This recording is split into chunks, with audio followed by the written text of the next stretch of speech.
scrutiny of the alleged references to Muhammad in the Bible as a prophet, they absolutely have no relation to the Prophet of Muhammad, nor prophesy his coming. Muhammad is not mentioned in the Old Testament. Muhammad is not mentioned anywhere from Genesis to Revelation. Muhammad is God's true messenger. That's a joke.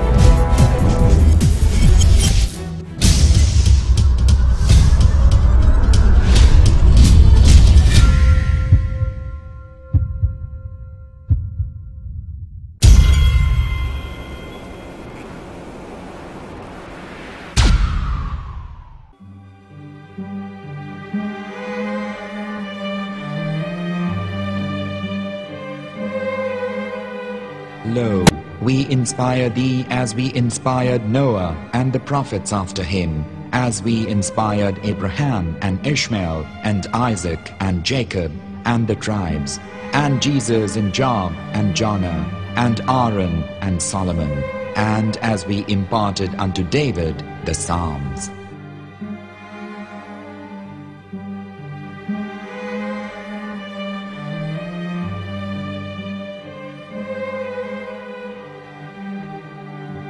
The verse we've just heard is from chapter 4 of the Quran. In the verse, God is affirming to humanity that Muhammad is indeed the recipient of a divine guidance, just as Noah, Abraham, and the rest of the prophets. However, some Christians and Jews today don't believe that Muhammad was a prophet and the covenant that God made with Abraham. And since the Quran is not their book of authority, in this video I'm going to show you that the book you're holding in your hands contains the name off the seal of prophethood, the Prophet Muhammad.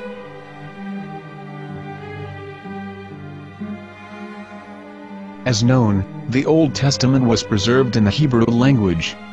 In the 5th chapter of the Shir HaShirim, which is one of the 5 Megillat or sacred scrolls that are part of the Hebrew Bible, or for short the Song of Solomon, as Christians know it today. That chapter is discussing someone. Jews will say it is discussing Solomon, while Christians will say it is discussing Jesus. Considering this is the Songs of Solomon, it would seem logical that it is discussing Solomon. The verses, describing this mystery man, have the narrator's speech conjugated in the feminine, meaning it is a woman who is describing this man. So it is possible that it is one of Solomon's wives discussing her husband Solomon. However, Christians assert that Jesus is being discussed, and that the chapter is describing a man who was not yet alive at that point. A prophecy.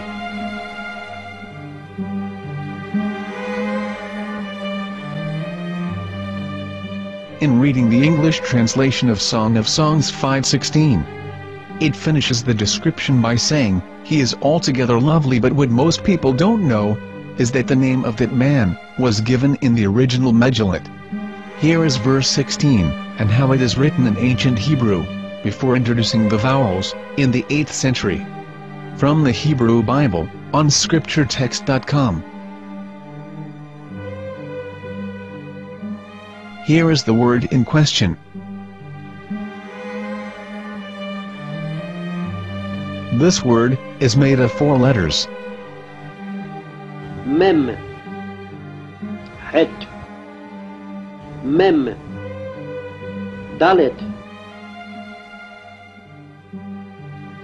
Now when reading the word as it is written in its original form, with no vowels, it can be read as Muhammad, which is the name of the Muslim prophet, or as Mamad with no A after the H. According to Ben Yehuda's Hebrew English Dictionary, it is correctly pronounced as Muhammad, not Mamad.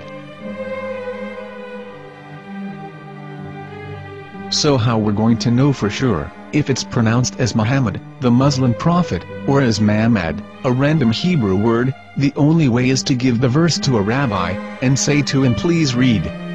Here is the Song of Songs 5:16, and how it is read by a rabbi from a Hebrew Jewish site. Please notice, the im in Hebrew is a plural of respect. Hiko mamtakim vechullo mahamadim ze dodi vezer'i benot Yerushalayim. Hiko mamtakim וכולו מחמד, מחמד, מחמד, מחמד, מחמד, מחמדים. זה דודי וזרעי בנות ירושלים.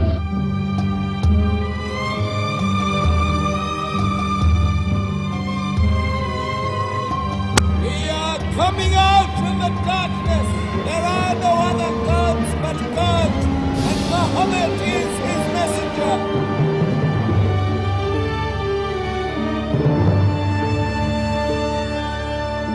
Let the world hear. חיכו ממתקים וכולו מחמדים, זה דודי וזרעי בנות ירושלים.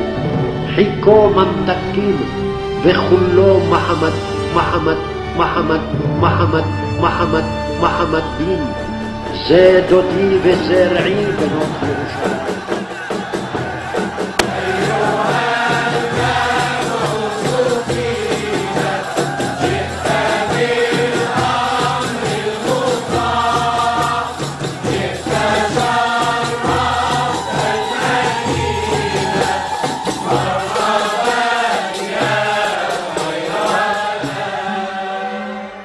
Here is the famous SDL translation tool, which includes a professional human translation, as well as an online translation.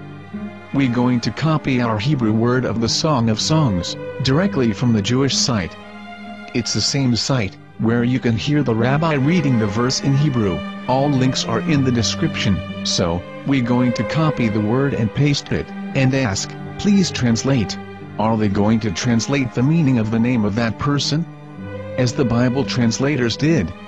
Which is the praised and the lovely one, or are they going to keep the name as it is?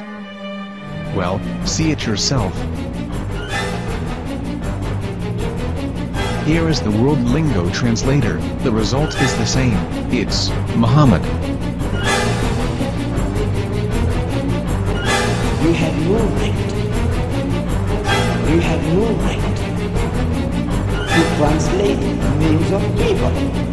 Anybody. Your name should be retained. Mr. Black is Mr. Black, though he's white. You have no right to translate names of people. But they have been doing that. Muhammad they translated as altogether lovely.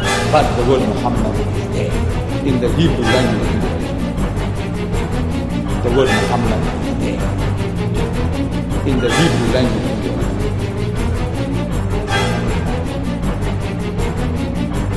I will tell you a story from my own personal experience. Years ago, I used to spend every Sunday afternoon in a place called Speaker's Corner.